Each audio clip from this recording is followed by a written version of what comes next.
What happens when even the most caring, high-performing leaders start to unravel under pressure? Have you ever wondered if your good intentions as a manager might be getting lost in the noise of stress and responsibility? And here's a big one. What kind of leader do you truly want to be? And what kind of leader does your team need you to be? In today's conversation, I'm joined by Sabina Nawaz, former Microsoft executive, a lead executive coach, and now the author of a powerful new book, You're the Boss: How to Become the Manager You Want to Be and Others Need. Sabina shares her personal story, one where she openly admits as to becoming a lousy manager, and then what she did to turn it around. There are multiple actionable takeaways from today's discussion, including a concept called the delegation dial and the multiple meanings exercise. Hey everyone, and welcome back to the Leadership Project. I'm greatly honored today to be joined by Sabina Nawaz. Sabina had a celebrated career at Microsoft, leading executive development programs for Bill Gates and Steve Ballmer, and now is an elite executive coach. She's also a prolific author who has been featured in Harvard Business Review and the Wall Street Journal. And I'm pleased to announce she's releasing an upcoming book called You're the Boss: How to Become the Manager You Want to Be and Others Need. I'm really excited about today's discussion, Sabina. So without any further ado, I'd love it if you would say hello to the audience. And I'd love to know a bit about your career in that interesting career that you've had. But what particularly inspired you to write this book? Thank you so much for having me, Mick, and hello, everyone who's listening. There are a number of points along my journey, of course, like anybody else, but I think a pivotal moment for me was realizing that I was a lousy manager at Microsoft. And I hadn't always been that way. For most of my management career, the feedback I received was, you're a great boss because you really care about us. You invest in us, you think about our career, you think about our well-being, you give us clear guidance. But as I came back from parental leave after my first child, I was recently promoted into a big job overseeing all of the executive leadership management development for the company, and had deliverables all the way to the top of the organization. The pace was relentless, the pressure was intense, and at home, I had an infant that didn't sleep. So with all of that pressure on me, and worried that we would look bad to the senior most executives of the company, I would micromanage. I would oversee every single detail. I would get grumpy, snippy, short. Well, I'm 5'3", so I'm short, but short-tempered. And the worst part of this was I had no idea that this was impacting other people badly. I thought we're being productive. We're moving fast. Yes, I need to empathize with people more. I need to connect with them more, but that will happen later. Of course, that later never came along. So finally, one day, my colleague told me that somebody was crying in their office as a result of a meeting that we had had. That was a shocking wake-up call. It made me realize or wonder how I had become somebody who was hurting other people, when my intention, of course, was all great. And how could the same person be a great manager under some circumstances and a terrible one under other circumstances? That's what got me reverse engineering this process and got me curious, and was the seeds of the book. Fast forward a few years, as a CEO coach, I interview a lot of people about what they actually think about their bosses, and have collected over the years 12,000 pages of data of how people perceive their bosses. So those 12,000 pages of data, with the starter of my own experience, led me to this book. Oh, that's wonderful, Sabina. First of all, I love that you're putting yourself in there, your own experience, but 12,000 pages of research, that's amazing. There must be a lot of richness in that data. And I'd be curious to know, as we go along, how many of the stories repeat themselves and how consistent this story keeps on playing over. And I've got to say, I'm sitting there listening to you and the transition. It must have been difficult, some of those moments, particularly the wake-up call of the employee crying. You got a crying baby at home and now you've got crying people at work. You must be thinking, where did I go wrong? Where did I go wrong? I'll share a bit of a reflection of my career. I was a terrible boss to begin with. I was a micromanager. Then when I discovered what I'd done wrong, I discovered empowerment and trust. I then build my whole career around empowerment and trust. But then you have these moments where things don't go to plan and you think, oh, I should have stepped in more. I should have. So the situational and the adaptive leadership can go a little wrong and you can start reverting back to micromanagement again. I live this as well. So tell me more about what you did differently once you had that wake-up call of the employee crying after a meeting. What happened next? Well, starting by apologizing to people and slowing down, recognizing that this is what is happening. So now I have a tool for this, not just micromanaging, but us taking on so much on ourselves. Because you see, it's not power that corrupts us, it's pressure. When we're under pressure, some of our good intentions go by the wayside and we get short and snippy and act in ways that we won't be proud of. More importantly, it's really harmful to our employees. And then research shows that when employees feel ill-treated, they sabotage results. They don't work the way we need them to, which then further increases our pressure and creates this vicious cycle. So for those bosses like myself who think that we have to be the sole provider, we have to take it all on ourselves and be these straight A students, I arrived at a thought around delegation, which is the number one mistake bosses make in delegation, is treating it like an on-off switch. Here, I trust you, I empower you, go do this. Give me, we're going to go talk to the customer on Monday, come back with your stuff on Friday.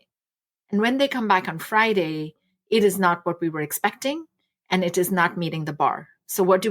We jump in and we micromanage again, which is even more harmful than micromanaging in the first place because we told them we were empowering them. That empowerment is now in the toilet. So the tool that I use is called the delegation dial. Instead of a switch, treat delegation like a dial. You notch it up little at a time based on the knowledge, the skills, the experience the person to whom you're delegating has. If they're a newbie, you do not give them full empowerment. That is not setting them up for success. It's not doing them a favor, you a favor, or the work. So instead, you simply do the work and have them watch. And then maybe you tell them, paragraph 1 is going to be about this, paragraph 2 here, this is how you're going to end the document, and so on. Then you teach them, this is why I've got this. If you're editing in a document, for example, telling them as you're making red lines in the document, teaching them as you're putting comments in there to say, the reason we start this way is this. The reason this comes after that is this, and so on. Then you coach them. You ask them questions. What else did you consider? What were the pros and cons? What made you arrive at this particular decision point? And only then do you fully hand it over to them. So if we can notch up the delegation dial, we are going to be a lot more effective at creating a sustained reduction in our pressure and development and growth in our people. I love this, Sabina. This is a really big takeaway for the audience already. So have a think about this. Delegation is not a switch. Micromanagement is not a switch. You don't just switch from one extreme to another. And in my example that I was giving before, I had a project that went really wrong. That was one project out of 100 projects.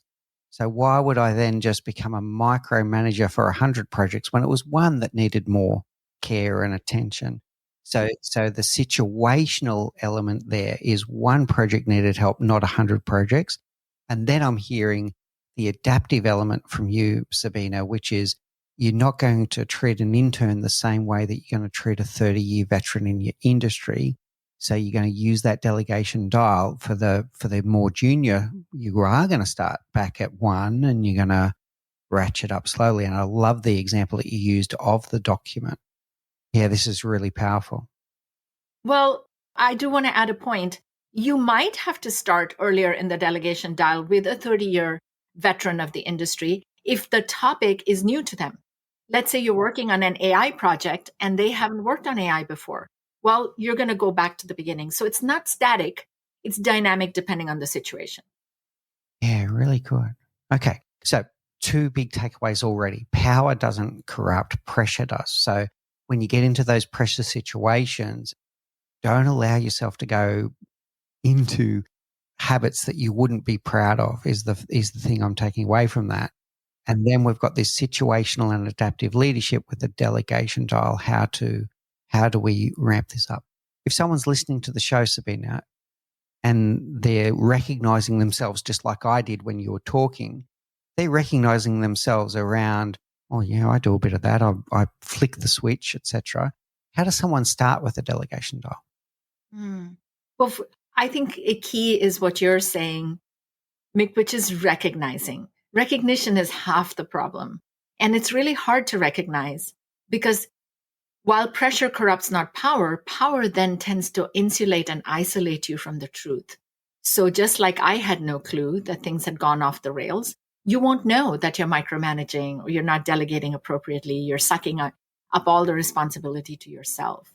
So first thing to recognize is, do other people offer up ideas? Does anybody disagree with what I say? And if the answer is no, then you're likely in this micromanaging or sole provider terrain, and it's time to pause. Then, before you even think about delegation, you need to assess where the employee is. Are they, to use someone else's framework, are they unconsciously incompetent? Are they consciously incompetent? Are they consciously competent or unconsciously competent? So, based on where they are in their level of competence and knowledge, you make a choice point of which part of the delegation dial do teach, do tell, teach, coach, and safety net do you start with? And then you start with a conversation with the employee. Yeah, really good. So I'm hearing two key points there. One is around the self-awareness and testing. And I like your idea there. Do a little test around psychological safety. And if people are not speaking up, it's not because there's nothing wrong. It's never. If they're not speaking up, it's because they don't feel that they can, that they feel that their fear of speaking up is greater than their perceived benefit of doing so. So you've gone wrong somewhere along the line. Let's and then the second part, sorry, was then about reading the situation of where is the person at in their learning cycle. What I want to know though, let's take a step back and go, if you've done that test, that psychological safety test of, oh wow, my team aren't telling me, they're not speaking up, they're not giving me ideas anymore, they're just saying yes sir, no sir kind of thing. How do we fix that if we've already done some damage? By not talking. And what I mean by that is exercising your shut up muscle, which is a series of steps, very practical tactics that don't take any extra time, but will create some discomfort in them and in you. But it starts to develop their capabilities and their ability to participate and not just divert all of that attention and pressure to you. So here are a few ways you can take steps towards deploying your shut up muscle. First of all, if you're the first one out the gate to speak, could you at least be the third person to speak so that others have space? And you might want to be transparent about it. You might say, look, I notice that I'm always the first to speak, and I know there's a lot of wisdom in this room. I'm not going to do that going forward. And if I do, you can hold me accountable. I'm going to be at least the third person to speak. So people don't think, oh my gosh, what's going on? So that's one piece. Another is you could take notes and capture all of those ideas that you're buzzing with so that you're not worried about losing them. And then only speak up and share the ideas that others haven't already shared, maybe towards the end of the meeting.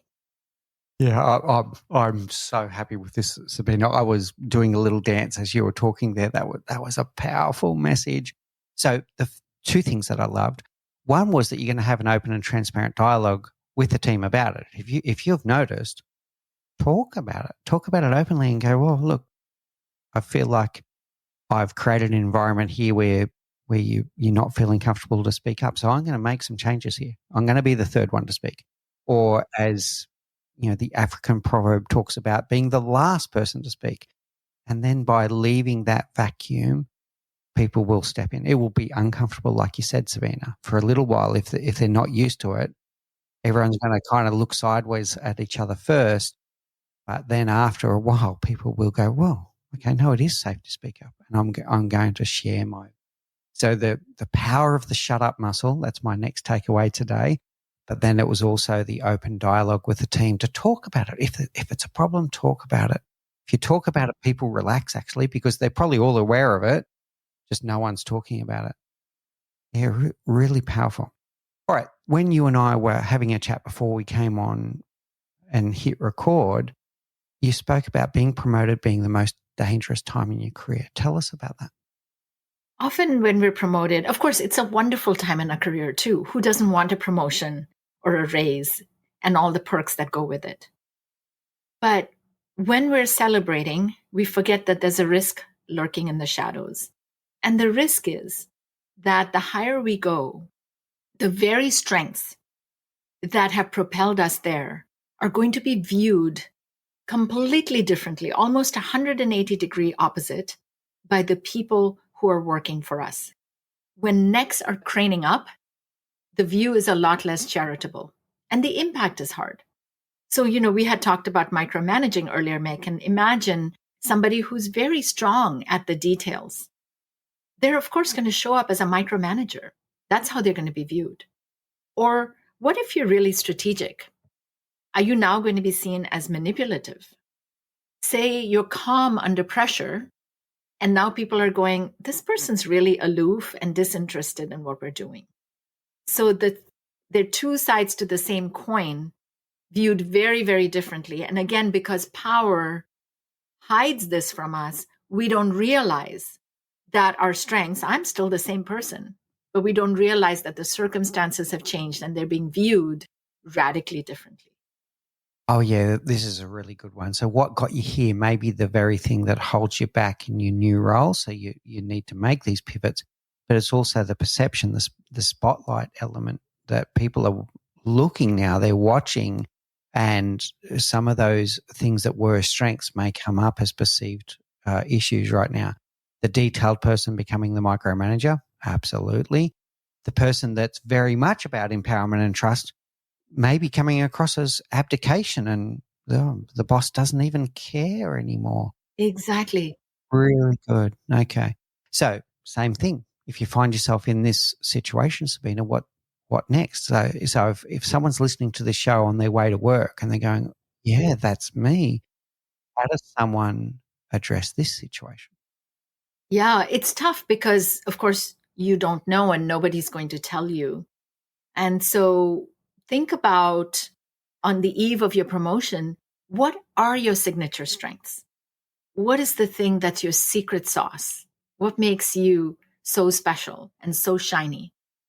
Now, try and channel 5 different people who are in positions that are very different from you. So, not different people with personalities or your friends, but people in different positions. So, if you're managing a team, what does somebody one level below or 2 levels below you on the organizational chart, how might they see that detail orientation? What about your peers? What would they say? Are you being persnickety and resistant to change because you're hanging on to the details and asking all those questions? What about your boss in this elevated role? Are they going to think that you have not been able to scale up?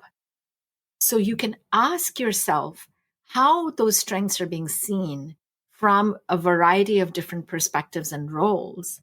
And if you're honest with yourself, you'll realize, this very same trait, even though I'm not changing it, is showing up differently. So now you can adjust your communication. This happened to somebody I coach who was very, very much into the details, but was made in charge of a $14 billion business as a CFO. So when he came on board, he told his team, he said, the way I learn is through details and asking all the detailed questions. I am not interested in micromanaging you. I have too much on my plate. but you will hear me ask these detailed questions for the first 3 months. After the first 3 months, you should not answer detailed questions because I should be onboarded and have enough information. At that point, you let me know at what altitude you want me to play. If you want me to problem solve with you, of course, I'll ask you detailed questions, but most of the time, that's not my interest. There's a few powerful things in there, Sabina. The first one is the open and transparent conversation again. So if you recognize this stuff, and I'll come back to the process that you used in a moment, if you've recognized it, have that open and transparent conversation with the team. I'm going to also go to another example like this about having those conversations. So this one comes from my career as well, because I am more one that's about empowerment and trust. And if anything, I probably use more of a coaching style in my leadership. So if someone comes to me with a problem, I usually coach them through it by a bunch of questions. So if they come to me with a question, I'll answer it with 7 questions. And mostly that works. Like in 9 times out of 10, that works because I'm leading them to find their own answer. And when they find their own answer, it'll live with them forever. That's brilliant, Nick. Yes. But 1 time out of 10, it frustrates the hell out of them because they go, I went to Mick and I just wanted an answer and he wouldn't. He gave me 7 questions. So I empower my team to say, hey, this is my style. This is what I do. I'm a coaching style leader. I'm going to ask you a lot of questions. If there's a moment where you just want me to decide, should this be red or should this be blue, just tell me and I'll make the decision. So to make sure I don't come across as indecisive because all I do is ask questions, I empower the people. Hey, if you need an answer, just tell me. How does that sit with you? That I love the bi-directional nature of that, Mick, where you're not only being transparent about what your style is and how to work with it, but you're also allowing for that may not be that 10th person style. And if it's not, you're giving them the leeway, the autonomy to come back to you and push back and ask for that answer. So I love the fact that you're inclusive in your approach because different people are going to have different styles and not everybody has to just kowtow to the boss's style. Yeah, exactly. All right. So different styles, different people will warm to one style or another style. And then also the situation might just call, hey, we just need to get on with it. To come back to the process that you spoke about, I thought it was really powerful. I'm going to add something if I can, Sabina. So you spoke about almost documenting your superpower, what makes you special, and then having that empathy circle of how are other people going to interpret that special source. I would add in there anything that you're aware of that's a bit of a shortcoming, and we're all human. None of us are perfect. I'd say the same with that. Like if you add both your strengths and your weaknesses, and then did that empathy view that you did, where how will my boss perceive this strength? How will my boss perceive this weakness? How will my team perceive this strength? How will my team perceive this weakness? How will my peers perceive this strength, perceive this weakness? I think you can then end up with something where you can adapt and adjust as needed to make sure that your superpowers are being applied where needed, and where there is a weakness, that you're accommodating that weakness with the others around you. How does that sit with you? Very much so. And sometimes, surprisingly, when you do that with weaknesses, you might realize no one cares. You don't really need to work on improving your PowerPoint graphic design skills. You can get someone else to do that for you or with you. So it's a really great exercise, as you're describing it, Mick, in also helping you let go of certain things that you are beating yourself up about and you don't need to. I love this. And I'll give a silly example here. The very things that you're not good at is going to be not only someone else's strengths, but it's going to be the thing that they love. I'll give a silly example here. Let's say that you hate pivot tables. Let's say you hate pivot tables. You're not good at it. You don't enjoy it. There's going to be someone in your near vicinity that not only is good at pivot tables, they love to it. They're going to be up, they're singing along going, oh, I love doing pivot. Have a look around you. Don't worry about your weaknesses. Have a look around you. There's going to be someone for the thing that you hate. There's going to be someone that it's their favorite thing to do, and they're good at it. Yeah. Yeah, I did that with a team that I joined. There were 4 people on this team, and we just simply went around and said, "What's one thing that you really love about your job, in terms of the things you're working on, and what's one thing that you're working on that just does not energize you?" And exactly that happened. It was like magic, even in a small team, where we were able to then trade the things that people didn't like, and the other person received with gratitude and joy. So now we just multiplied the joy in the team simply by having a conversation of the assets, sort of tallying the assets of what people are working on, what they like doing and what they don't like doing. Yeah, brilliant. Okay, that's another great takeaway for the audience today. There's some really good actionable things here. The final chapter that I want to unpack, you and I discussed before we hit record, that power isolates you from the truth. Tell us more about that, Sabina. Well, some of it is inevitable because the person in position of power has a lot of control over your destiny, whether or not you have a job, how much of a bonus you get, what projects you work on, where you sit. So many decisions that will impact you in minor and major ways. So, are you going to be as honest, as critical of that person who has your fate in their hands? So, that's one part of it. The other part is that often when you've gotten to a position of power, you haven't gotten there by being wrong all the time. You've gotten there by being right most of the time. So you come in with your right or your righteous view, and it becomes the view. And you assume, like you said before, that silence equals agreement, compliance. You don't know that that's actually they're thinking, oh, this is the most ridiculous thing I've ever seen. And so you continue forward, and then you get more and more isolated in your own viewpoint. It becomes an echo chamber as opposed to pressure testing these ideas and coming up with the best idea. Yeah, there's a big element there of just confirmation bias that you start believing your own truth. Yes. Yes. Without actually testing it. And if no one's challenging you on it because you haven't created that psychological safety, you'll just continue to think, well, I'm the smartest person in the room. And the more that you think you're the smartest person in the room, the more you're alienating everyone else. Exactly.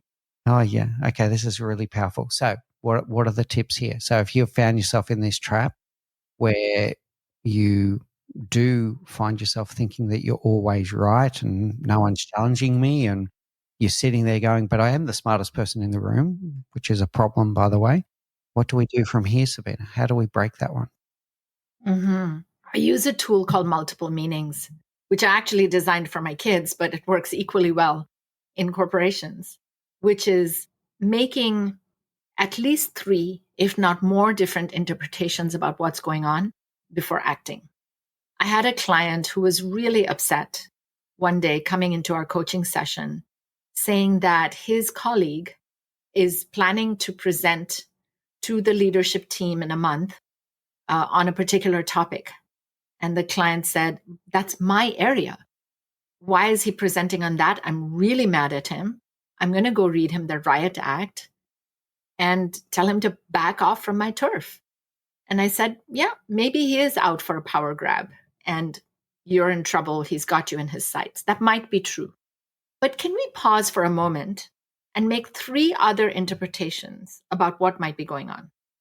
And he was very reluctant at first because he had a full head of steam about how this guy was a complete megalomaniac. But as he started thinking about it, he said, well, this is the newest area in my organization, and maybe he doesn't know that this is in my area. Okay, great. What else could be going on? And he said, well, maybe he actually wants to collaborate with me. And so he's bringing up this topic because he has some extra resources with which to help me out and for us to produce something, taking his strengths, our strengths, and combining our resources. Great. What's a third interpretation? Well, this guy's kind of interpersonally awkward. He does not do well in one-on-one conversations. So maybe he meant to have a one-on-one conversation with me, but hasn't been able to get around to it. Of course, as he started making these multiple interpretations, his temperature started going down. he realized he didn't really know what was going on, and that his extreme view was likely not the truth, or at least not the full truth. He went and talked to the person. Turned out the person wasn't aware this was in his area and would be very open to collaborating. And in a month, they co-presented to the leadership team the project, and they collaborated in delivering that project with great results. But that wouldn't have happened if he'd gone in attacking this guy. I'm going to say there might have even been a fourth and a fifth interpretation. Absolutely. Person might not have known that this was your baby and the thing that you care about most in the world, and that they've got no idea that they're stepping on your toes, etc. Exactly. I love this, Sabina, the multiple meanings exercise. I love that you did it with your kids as well. That's awesome. But absolutely, this can play out in the workplace. And I'm going to say both cognitively and emotionally.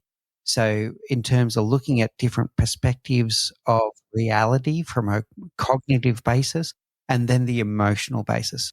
And what I'm going to say, like listening to you, if you find yourself falling into this trap in the workplace, no one really turns up to the workplace every day going, what can I do today to be a real jerk? No one does that. Usually people have got very good intentions. There are some narcissists out there, but they're a minority.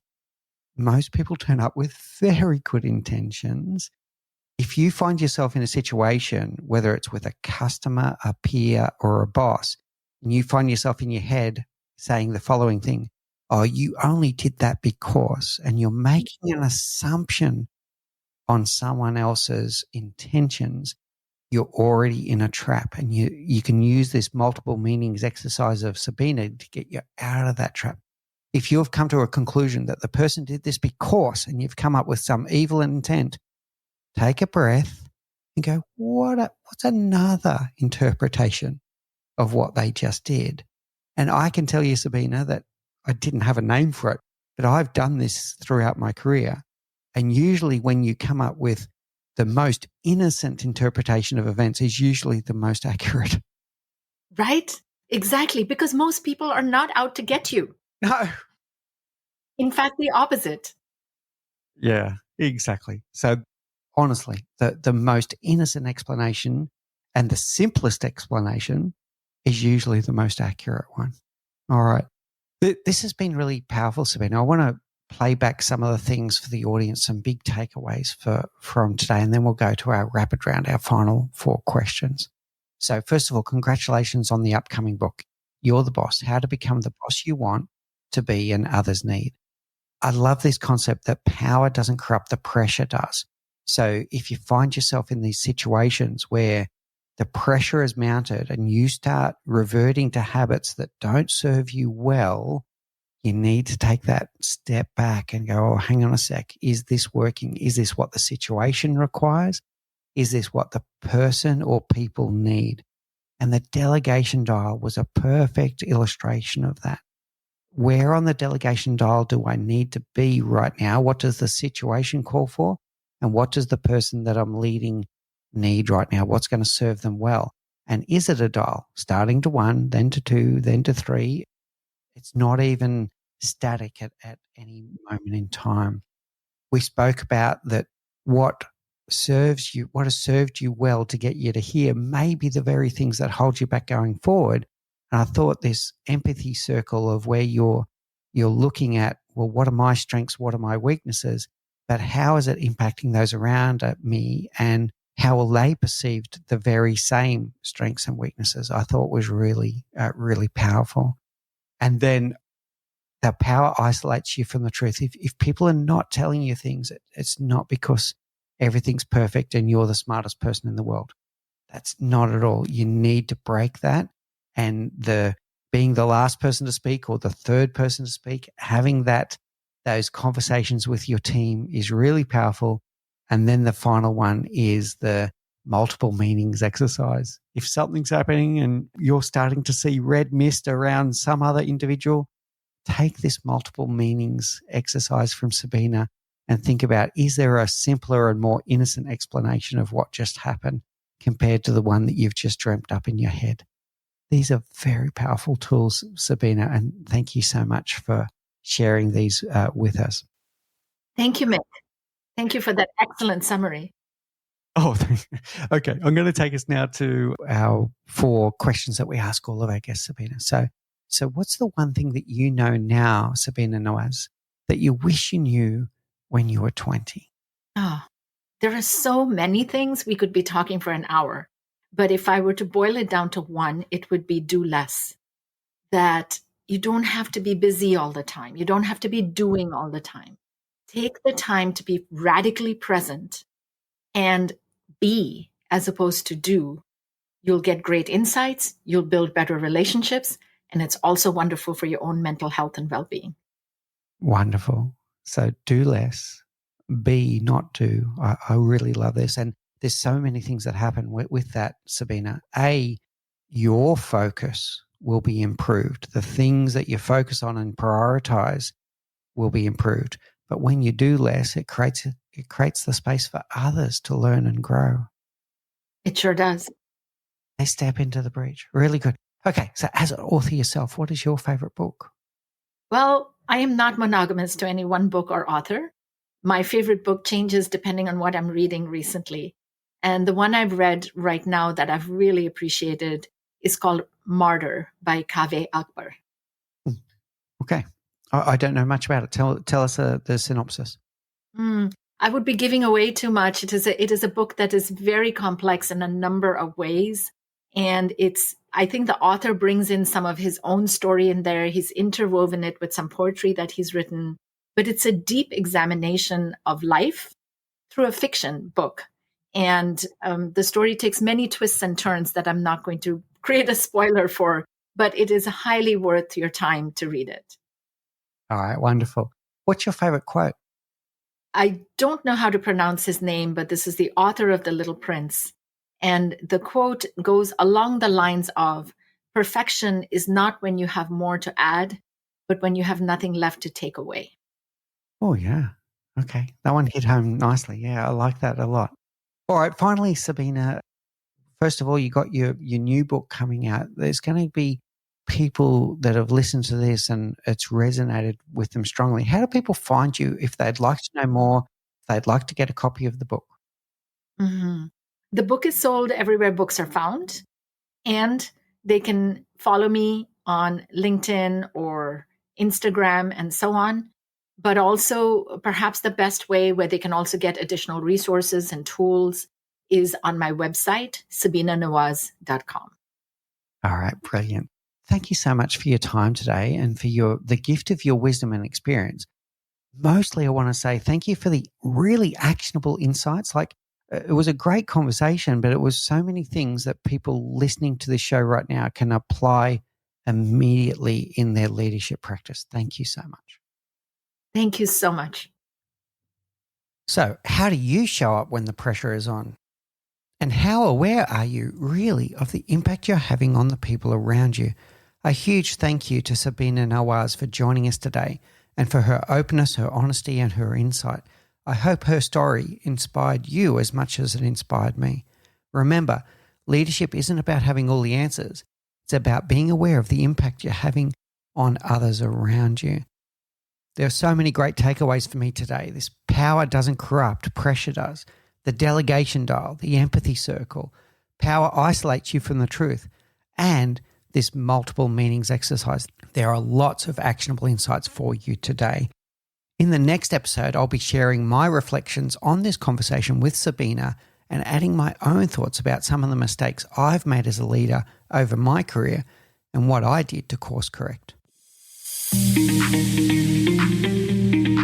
Thank you for listening to The Leadership Project at mixbeers.com. A huge call out to Faris Sadek for his video editing of all of our video content, and to all of the team at TLP. Joanne Goes On, Gerald Calabo, and my amazing wife, Say Spears. I could not do this show without you.